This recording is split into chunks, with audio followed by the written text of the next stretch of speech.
The last thing Marcus ever posted online was a photo of a trailhead sign. Pacific Crest, here we come. No signal for 5 days. Don't miss us too much. 3 of them went in. 2 came back. And the one who came back won't say what happened to the 3rd. It was one of those September afternoons that makes you forget the world has teeth.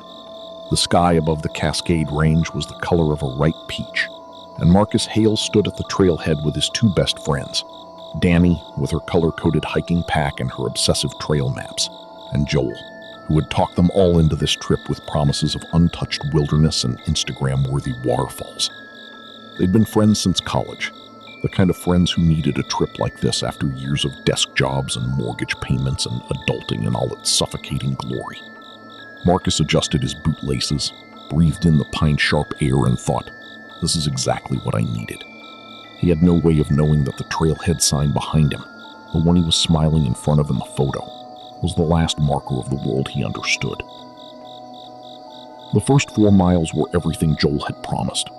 Ancient Douglas firs towered 200 feet overhead, their canopies knitting together into a cathedral ceiling that filtered the late sunlight into cathedral gold. Danny led the pace, narrating from her laminated trail map like a nature docent. Joel cracked jokes. Marcus photographed everything. A red-capped mushroom cluster, a creek that sang over smooth black stones, the silhouette of an osprey banking against the blue. By the time they reached their first campsite and made dinner over a camp stove, the day felt like a gift. But as Marcus scraped the last of his freeze-dried chili from his bowl, he noticed something that dimmed his mood just slightly. Scratches on the bark of a nearby hemlock tree. Deep ones. Deliberate ones. 7 parallel lines, shoulder height, carved at perfect intervals. He didn't mention them. He told himself it was a bear. He almost believed it. They were in their tents by 9, all 3 zipped into separate sleeping bags in a 2-man tent in a solo, when Marcus heard it. Not loud, not dramatic. Just a sound from somewhere north of the campsite. A low rhythmic knocking, like someone tapping wood against wood. Knock, knock, knock. 3 beats, then silence, then 3 beats. Beats again. He lay completely still, watching the nylon ceiling of his tent breathe gently in the wind. He told himself it was a woodpecker, except woodpeckers don't knock at 11 p.m. He told himself it was a branch snapping in the breeze, except there was no wind. He unzipped his sleeping bag 1 inch, 2 inches. He pressed his ear to the tent seam. The knocking stopped. And then, from directly outside his tent, something exhaled. A long, ragged, human exhale. And then nothing. He lay frozen until morning, telling himself over and over that he had imagined it. Morning arrived in a rush of bird call and golden light, and Marcus convinced himself night fears were night fears. Danny was already up, studying her trail map over instant coffee, when her eyebrows pulled together. She'd noticed a discrepancy. The map showed a fire road crossing the trail at mile marker 7, but they'd hiked through that stretch yesterday and seen nothing. No road, no gravel, no cut in the trees. She mentioned it casually. Joel shrugged and said maps were wrong all the time. Marcus looked at the map and felt something shift in his stomach, because the map also showed something else. A structure. A square symbol at mile marker 11, inside a dotted boundary that usually denoted a restricted zone. Danny said it was probably an old ranger station. Marcus looked at the symbol again. In the legend at the bottom of the map, a small square inside a dotted boundary didn't mean ranger station. It meant condemned. They broke camp and kept moving north. By noon they were deep enough in the wilderness that the trail had narrowed from a wide packed dirt walkway to a thin suggestion through undergrowth, and the silence had thickened into something almost physical.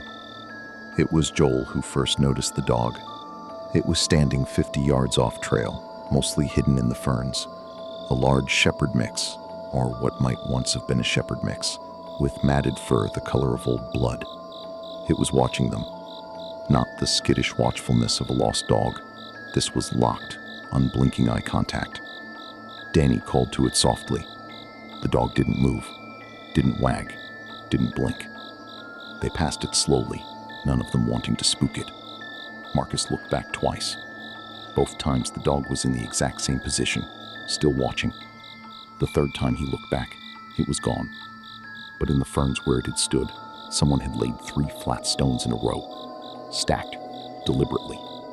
Recently, Joel was the one who found the photograph. It was tucked into the crook of a birch tree at eye level, sealed in a small Ziploc bag, as if someone had placed it there with care. It was a Polaroid, old, with the chemical fade look of something from the 90s, and it showed the trail, their exact trail. The same bend in the path, the same rock formation to the left, the same broken cedar leaning at the same 45-degree angle they had walked under not 20 minutes before. But in the photograph, the trail was not empty. There was a figure standing in the middle of it, tall, very thin, wearing what looked like a long rain slicker, facing away from the camera. Danny said someone must have left it as a joke. Trail quirk, geocache culture, weird art project. Joel nodded too fast. Marcus turned the Polaroid over. On the back, in handwriting that pressed hard enough to dimple the paper, were 4 words. "You're on the wrong trail." They stood in the middle of the trail and had the conversation none of them wanted to have. Danny said they should turn back. They had enough daylight to retrace the 7 miles to the trailhead if they moved now. And between the knocking, the map discrepancy, and the photograph, there were enough reasons to call the trip. Joel said she was letting a prank ruin a 5-day trip they'd planned for 8 months, and that whoever had left that photo was probably some local teen who did this to every group hiking through. Marcus said nothing for a long moment, and then he said they should keep going, because turning back meant camping again near wherever that sound had come from last night, and he would rather press forward to new terrain than sleep again in that spot. He said it calmly. What he didn't say was the other reason, that while they'd been talking, he'd looked back down the trail behind them, and he'd seen, far in the distance, a thin shape standing motionless between the trees, watching. He chose not to say that. He should have said it. The condemned structure appeared at 4:17 p.m., and it was not a ranger station. It was a house. A full 2-story timber house set 30 yards back from the trail in a clearing that had no business being there, ringed by old-growth trees that had simply grown around it over decades. The windows were boarded from the inside, not the outside. The door was open, not ajar, open, as if someone had recently walked through it. The porch sagged in a way that suggested the whole thing might breathe. None of them spoke for a long moment, and then they all heard it simultaneously. From inside the house, from somewhere on the 2nd floor, the sound of a chair being dragged slowly across a wooden floor. One long, deliberate scrape, then silence.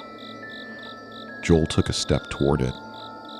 Marcus grabbed his arm hard enough to bruise and said with a steadiness he did not feel, "We are not going in there." They set up camp 200 yards further up the trail, in a clearing with good sight lines in every direction. It would not be enough. Danny took first watch. She wasn't tired, and she was the most pragmatic of the 3, the one who needed a task when anxiety crept in. She sat at the edge of the campsite with her headlamp off, letting her eyes adjust to the moonlight, scanning the tree line the way her father had taught her when they used to camp in the Smokies. For an hour, nothing. And then her eyes settled on a shape at the tree line that she initially dismissed as a fallen trunk. Except it was vertical, and it was getting closer. Not in a continuous walk, but in the horrible stuttering way of something moving only when I blinked or looked away, so that each time she snapped her attention back to it, it was simply nearer, without her ever having seen it move. She reached for Joel's shoulder without taking her eyes off the shape. She shook him awake and whispered his name.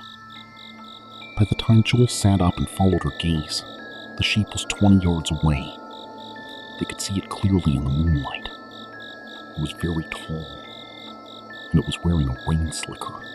What followed was not the organized, tactical retreat they might have imagined in daylight. It was panic in its purest form. Joel screamed. Danny grabbed Marcus so hard she tore his jacket sleeve. They ran without packing, without headlamps for the first terrible 30 seconds, with only the white cold moonlight cutting the trail into a narrow silver seam through the black. Marcus ran with his arms out in front of him like a blind man, branches whipping his face and forearms into ribbons. Behind them, and this was the thing Marcus would never be able to explain to anyone afterward, the detail that made the detective look at him sideways. There was no sound of pursuit, no crashing through undergrowth, no footfalls, no breathing. Just silence chasing them through the dark as completely as if they were fleeing something that didn't need to move its legs. They ran 2 miles before Danny twisted her ankle on a root and crashed down hard onto the trail, and all 3 of them collapsed into a heap, gasping, listening. The forest said nothing. They couldn't make the trailhead in the dark with Danny's ankle, not safely. Joel found a rock overhang 40 meters off trail, barely a shelter but enough to hide them from sightlines, and they pressed themselves against the cold stone in a tight row. They had 1 headlamp between them, 1 knife, and whatever remained in their water bottles. Danny was white-faced and gripping her ankle with both hands. Joel had gone very quiet, and the way he went quietly was genuinely scared, which Marcus had only seen once before.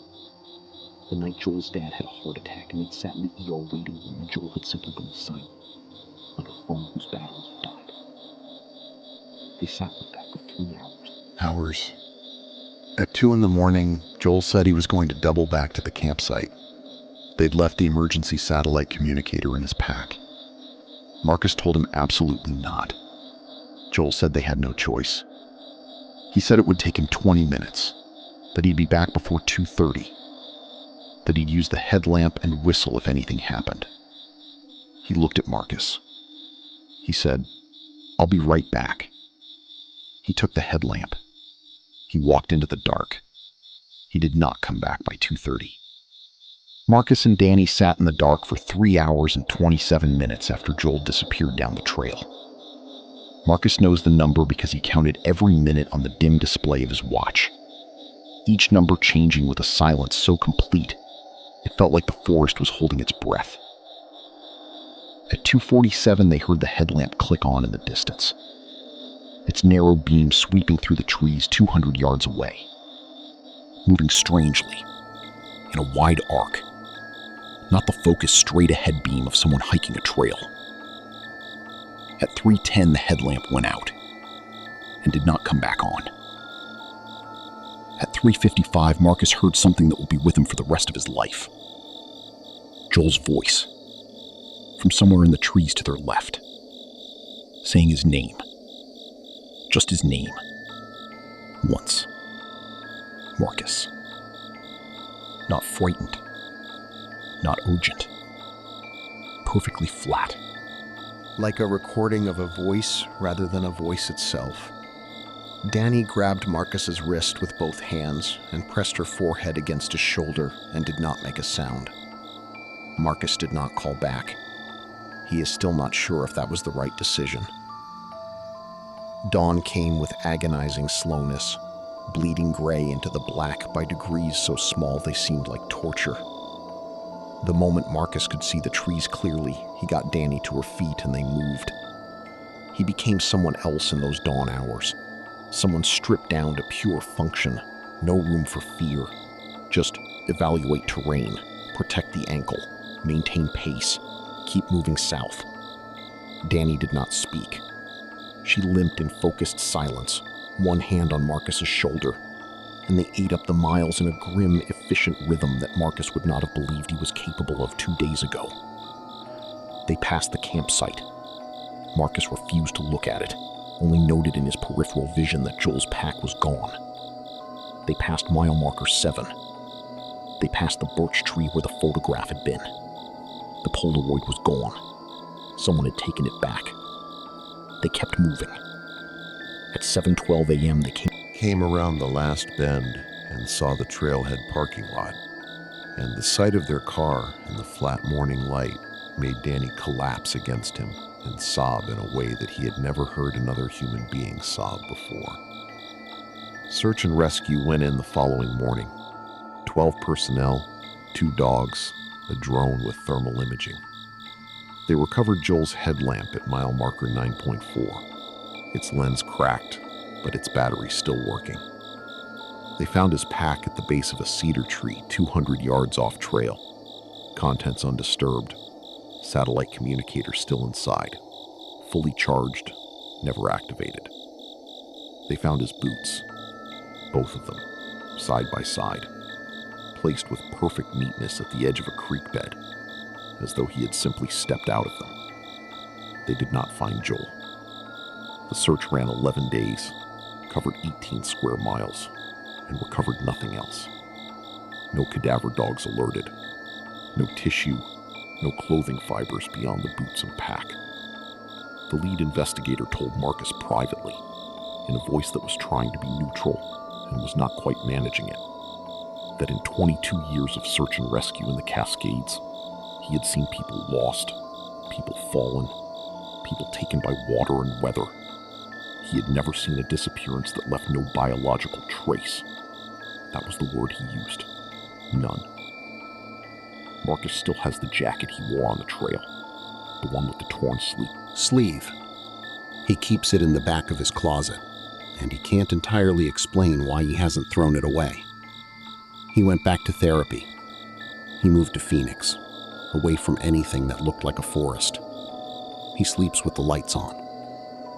He does not talk about what happened, except once, 8 months after the trip, when he agreed to speak to a hikers forum moderator who had collected 5 other reports of strange encounters on that same 20-mile stretch of the Cascades.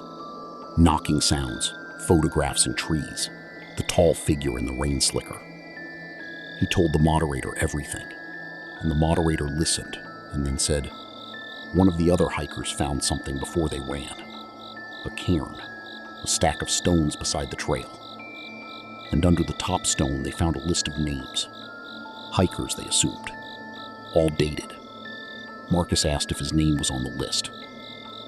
There was a long pause on the line. The moderator said no. Marcus's name was not on the list. His name had been crossed out. And next to the crossout, in that same hard-pressed handwriting from the Polaroid, someone had written a single word. Soon.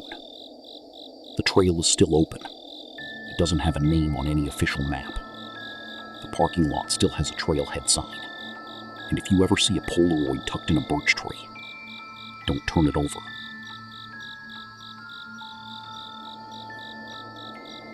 The trail map at the Blackwood State Forest trailhead looked ordinary enough. Laminated, weathered at the corners, dotted with elevation lines and campsite markers. Cassie pressed her finger to the red "You Are Here" arrow and traced the loop counterclockwise, the way her late father had always done it. She, her boyfriend Derek, their college friends Priya and Marcus's younger brother Theo, had driven 4 hours from Nashville for what was supposed to be a 3-day fall camping trip through one of Tennessee's most remote backcountry trails. The leaves were at peak color, burning amber, deep crimson, bruised purple, and the sky above the parking lot was the kind of crisp, cloudless blue that made you feel invincible. Nobody noticed that the ranger station was dark. Nobody noticed that the logbook's last entry was dated 6 weeks ago. The first mile and a half felt like a dream. Dead leaves crunched under their boots in a satisfying rhythm, and Priya kept stopping to photograph spider webs still holding tiny beads of morning dew. Marcus had a portable speaker clipped to his pack, playing a road trip playlist that felt perfectly absurd out there among the ancient oaks. But somewhere around mile marker 3, the music started cutting out. Derek blamed the Bluetooth connection, gave the speaker a few taps, and eventually just turned it off. Battery's weird, he said, not quite meeting anyone's eyes. What None of them said out loud. What each of them quietly registered and filed away was that their phones had also dropped from 4 bars to none somewhere in the last quarter mile, and that the forest had grown noticeably, almost aggressively, quieter. It was Theo who first spotted the house. He was 19, the youngest of the group, and he had that particular recklessness that comes with being 19 and having nothing yet to lose. He veered off the marked trail, just slightly, following what looked like a deer path through a dense thicket of mountain laurel. Hey guys, come look at this," he called back, his voice carrying a brightness that none of them had the heart to dismiss. They pushed through the brush and stopped, sitting in a shallow depression maybe 40 yards off the trail, as though the earth had sighed and sunk beneath it. It was a house. 2 stories. Gray clapboard siding gone dark with decades of moisture. A sagging porch wrapped around the front. Every window was intact, which somehow felt worse than if they had been broken. Cassie said they should keep moving.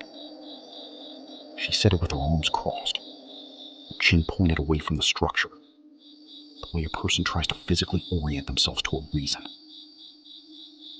Marcus pulled out his phone out of habit. I remembered it was useless, and instead pulled out the paper map, spreading it against his knee. According to the map, there was no structure anywhere in this grid. Not an old homestead marker, not a survey notation, nothing. It's probably just not updated, Derek offered, already walking toward it. That was Derek's greatest and most dangerous quality. He moved toward things. He always had. It was why Cassie had fallen for him, and why, standing at the edge of that hollow, with the wind suddenly gone and the birds suddenly silent, she felt for the first time in 4 years of loving him a cold and very specific fear for his safety. Up close, the house was worse. The porch steps held Derek's weight but groaned like something in pain. The front door was unlocked. Not just unlocked, but slightly ajar, as though whoever had last been inside had left in a hurry, or had wanted something outside to feel invited in. Theo, emboldened by Derek's movement, pushed it fully open. The smell hit them first. Old wood, iron, something organic and wrong beneath it, like a well with something dead at the bottom. The interior was furnished. That was the detail that burrowed deepest. Not abandoned furniture left behind, but arranged furniture. A round table in what would have been the dining room held 5 chairs. 5. Exactly 5. Pushed in neatly. Waiting. Marcus counted them twice. He didn't say anything to the others. There were photographs on the walls. Black and white, oval framed. The kind taken in the early 20th century where subjects were required to hold still so long that smiling was impossible. Men, women, children, all staring straight out with that era's particular blankness. Normal enough. Except Priya, who had been moving slowly down the hallway holding her phone up as a flashlight, made a sharp sound. Not quite a scream. More like a word that got ambushed before it could form. She called them over. At the end of the hall, the last photograph on the wall showed a group of 5 people standing in front of this house. 5 people in modern clothing. 5 people whose faces, in the washed-out grain of what appeared to be an old photo, but could not possibly be, were theirs. They left fast. They left the way people leave when they're still trying to pretend they're not running. Quick walking, no talking, eyes forward, packs jostling. Nobody suggested going back for a closer look. Nobody said it must be a coincidence, or our eyes were playing tricks with any real conviction.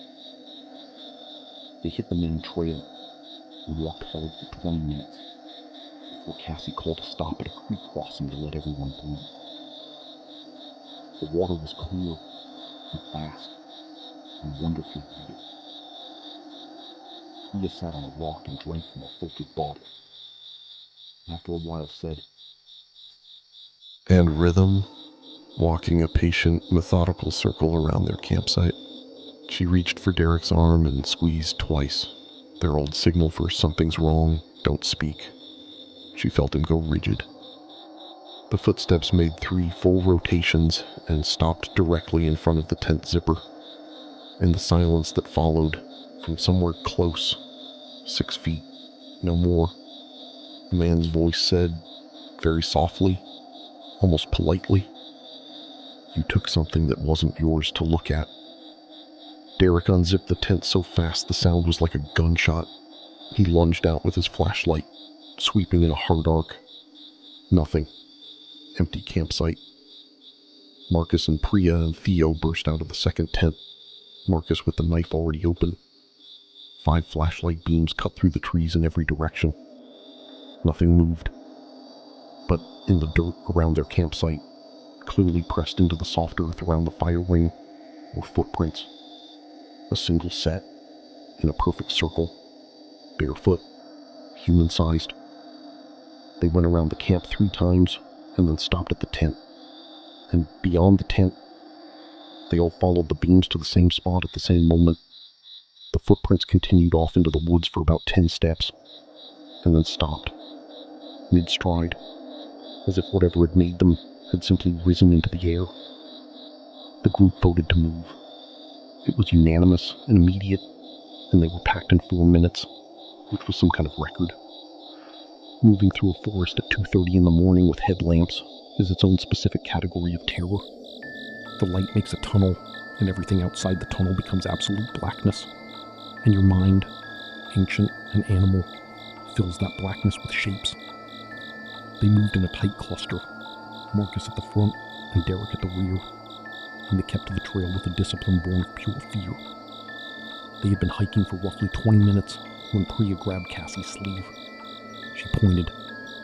Through the trees, in a hollow below the ridgeline, was a lit window, orange-yellow, warm. They found the back door by feel in the dark after Derek's headlamp died and Marcus's began to flicker. It opened onto a different landscape than the one they expected. No more hollow, no more depression, but a steep, rutted road, 2 tire tracks through high grass, descending sharply toward what resolved itself, as they stumbled down it at a barely controlled run, into blacktop. A county road, real and solid, and faintly orange lit by a distant cell tower blinking red above the ridgeline. Theo sprinted to the road and knelt and pressed both palms to the asphalt the way a castaway touches the hull of a rescue ship. A truck passed. Just a truck. A local with Tennessee plates, who slowed and rolled his window down and looked at 5 wild-eyed hikers with leaves in their hair and the specific expression of people who have decided never to discuss certain events. He drove them to a gas station in Millbrook without asking a single question. The gas station had light and coffee and a middle-aged woman behind the counter watching local news who did not look up. 15. They filed a report with the county sheriff's office the following morning. A deputy Harlan took down the coordinates from Cassie's paper map and listened to their account with the careful, neutral expression of a man who has heard the specific trail before. He did not write down the part about the photographs. He told them that Blackwood's backcountry had been officially closed to overnight camping since October of the previous year, following an incident he declined to characterize specifically, and that the trailhead signage notifying hikers of the closure had been, he paused here, looking at something in the middle distance, removed. He returned their map and stood and shook each of their hands. At the door, Cassie turned back and asked if anyone had ever identified the house on the property, who had built it, who it had belonged to. Harlan looked at her for a long moment. Harlan looked at her for a long moment. "Ma'am," he said quietly, "there's no structure of any kind in that grid. Never has been. We've had the county surveyor out there twice since last fall." He held the door open. "You folks drive safe now." Outside, the Tennessee sun was blazing and ordinary, and Cassie sat in the parking lot for a long time before she could make herself get in the car. Some trails close for reasons the signs don't explain. Some doors are open because something wants them that way. And some photographs age faster than the people in them. The road hadn't been graded since the Reagan administration. Mark's pickup bucked and shuddered over washboard ruts as the green tunnel of the Hoosier National Forest swallowed the last bar of cell service. In the cab, the air was a cocktail of stale coffee, Axe body spray, and the specific, anxious silence that precedes a trip none of them were truly prepared for. Mark drove, jaw tight, eyes scanning the tree line like he expected a deer to materialize with a knife. Beside him, Leo, the architect of this misery, grinned and tapped his compass against the dash. End of the grid, boys. This is where the real world stops. From the back seat, Sam muttered that the real world had tetanus shots and a working emergency line. In the truck bed, surrounded by overpriced gear and a cooler of cheap beer, Ethan laughed, though the sound died quickly in the thick humidity. He had come because someone told him to reconnect, not knowing what waited. They parked at a dead-end trailhead marked by a faded warning sign. Sam pointed out the revoked permits. Leo dismissed it. They hiked in. The first mile was beautiful. The second mile was wrong. Silence pressed in. No birds, no wind, just boots and breath. By dusk, they reached a clearing near a black, slow creek. Mark chopped wood, but the sound vanished. Leo found a carved stone, an antlered figure with knife-like hands. Sam wanted to leave. The others didn't. They built a fire. Ethan stared into the trees, convinced something was breathing with the forest. At 2:17 a.m., a whistle echoed Leo's laugh. Something moved beyond the tent. The trail did not lead them out.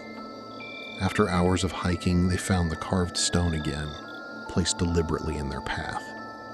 Ethan noticed the compass pointing toward it. Panic spread quickly. Mark hacked forward through brush, convinced he knew the way.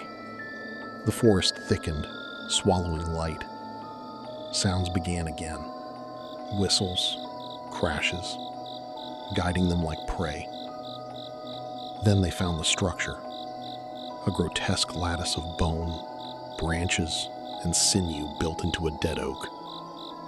Animal skulls lined it. Hanging at its center was Henderson's jacket. Mark broke. He ran screaming into the trees. Moments later came the wet sound of something killing him. The other stood frozen until it appeared. The creature dropped from the structure. Too large, too wrong, covered in matted fur and remnants of the old jacket. Its face held owl eyes and rows of thin teeth. It mimicked Leo's laugh before lunging. Not at Leo, but at Sam. It dragged him away effortlessly, ignoring the burst of bear spray. His screams faded into nothing. Ethan and Leo remained. Ethan whispered that it hunted noise. They moved silently. Eventually they returned to the clearing. The carving had changed again. 4 broken figures, one headless. Leo cried quietly. They understood the truth. There was no leaving. Night fell. The creature circled them openly now, its steps heavy, its breath rotten. Ethan told Leo not to look, but fear won. Leo turned. The creature was inches away. Its hand reached out. His scream never came. Weeks later, the truck was found abandoned. No bodies, no tracks. Just the carved stone resting inside, now showing 4 antlered figures standing together. A ranger threw it into a ravine. Still, on quiet nights, if you sit at the end of that forgotten road, you can hear a 2-tone whistle rising from deep cut hollow, almost like laughter. The air tasted of apple peel and wet earth, a crisp autumn perfume that promised nothing but the wholesome fatigue of a day well spent. We were 6 friends from the city: Jenna, Marcus, Chloe, Samir, Theo, and me, seeking the kind of escapism you can't buy with a Wi-Fi password. The trail was an old fire road on the border of state game lands, a 10-mile loop that supposedly cut right past the ruins of the old Hollenbeck farm. The sun was high and generous when we set out, dappling the path in buttery light. Marcus was whistling, Chloe was taking pictures of mushrooms. We were the opening scene of a beer commercial, and we were happy. That was the last time I remember feeling warm without a corresponding sense of dread gnawing at the edges of it. The first sign that something was wrong came about 4 miles in. It wasn't a monster jumping out of the brush. It was the silence. You don't notice the sound of the woods until it's gone. The birds didn't just quiet down. They stopped. The squirrels froze mid-chitter. The wind, which had been a constant companion, rustling the crimson and gold canopy above us, simply died. It was replaced by a pressure, a dense, invisible weight that pushed against our eardrums. Samir, who was a geologist and the most pragmatic of us, stopped first. He looked up at the perfectly still leaves and frowned. "That's a dead zone," he whispered, though there was no need to whisper.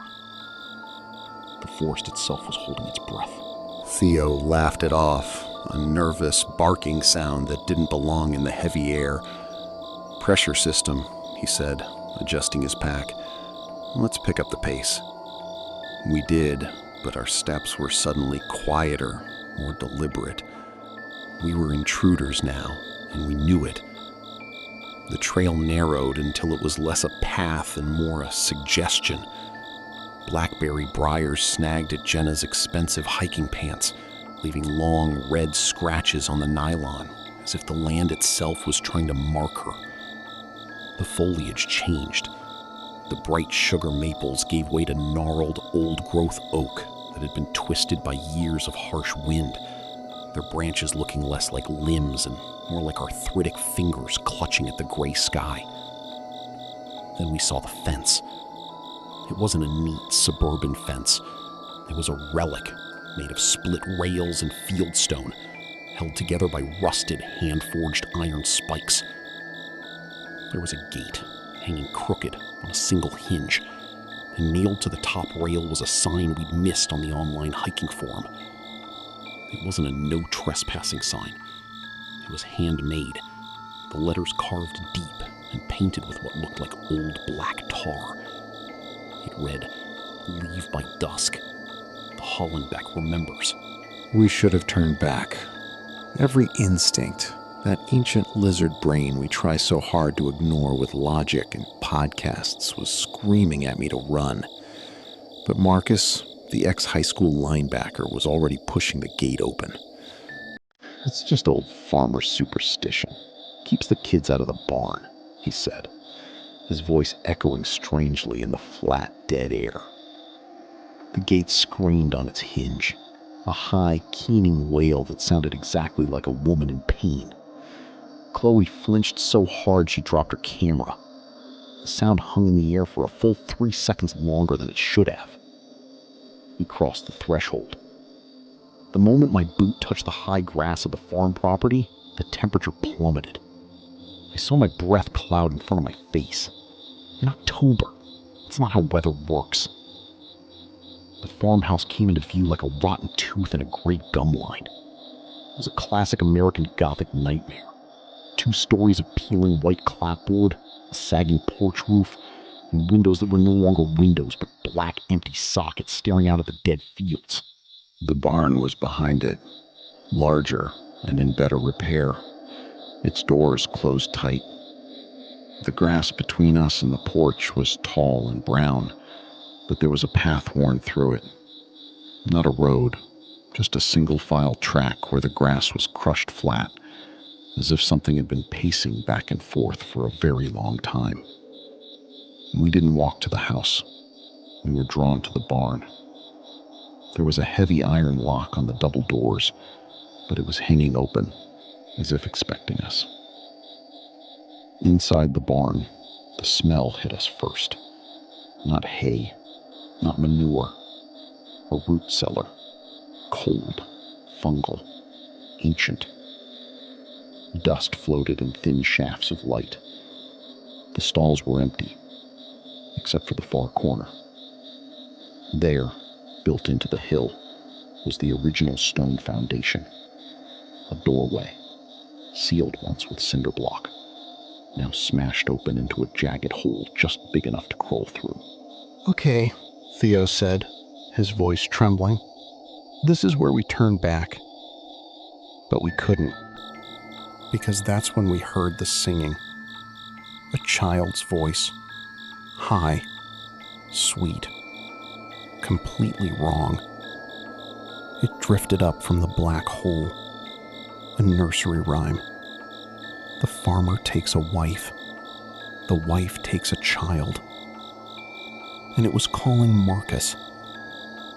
Jenna gripped my arm hard enough to hurt. "We need to go. Now." Marcus didn't move. "It knows my name," he whispered. The singing stopped. Then came the scraping sound. Bare feet, climbing fast. Samir aimed the lantern.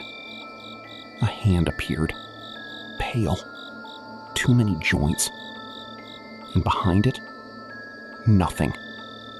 A shape of a man, but no face. Just a void, a hunger that bent the light inward. Then it smiled. A crack split its head open.